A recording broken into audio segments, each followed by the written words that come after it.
15 August প্রতিবিপ্লবের সমস্ত প্রস্তুতি আওয়ামী লীগ সম্পন্ন করেছে। সজীব ওয়াজেদ জয়, বাহাউদ্দিন নাসিম, সালমান এফ রহমান সহ 5 নেতাকে দায়িত্ব দেওয়া হয়েছে। ছাত্রলীগকে নির্দেশ দেওয়া হয়েছে মন্দিরে মন্দিরে হামলা করার। অপরদিকে আওয়ামী লীগ 2.0 চলে যাবে ধানমন্ডি, আর সংখ্যালঘু নির্যাতনের প্রতিবাদে শাহবাগে নেমে আসবে ঢাকা দক্ষিণের নেতাকর্মীরা।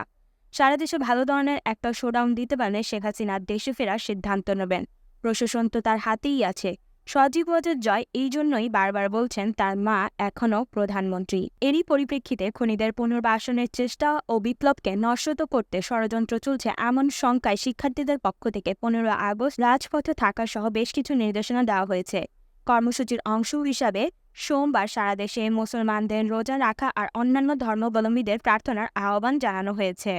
তারা আন্তর্জাতিক অপরাধ ট্রাইব্যুনালে হাসিনা ও তার সহযোগীদের আসামি করে মামলা করার মাধ্যমে বিচার নিশ্চিতের দাবি জানিয়েছেন অন্তর্বর্তীকালীন সরকারের কাছে। একই দাবিতে 15 আগস্ট রাজপথে নামবেন তারা। পাশাপাশি তারা বক্তব্য দেওয়ার ক্ষেত্রে উপদেষ্টাদের সচেতন হওয়ার সতর্কতা উচ্চারণ করেছেন। গণমাধ্যমকে জনগণের কাতারে থেকে সংবাদ প্রচারের আহ্বানও জানান তারা। সোমবার বিকেলে ঢাকা বিশ্ববিদ্যালয়ের সন্ত্রাস বিরোধী রাজু ভাস্কর্যের পাদদেশে বৈষম্য বিরোধী ছাত্র আন্দোলনের উদ্যোগে খুনি শেখ হাসিনার বিচার দাবি ও ক্যাম্পাসে দখলদারিত্বের রাজনীতি বন্ধের দাবিতে সমাবেশ হয়।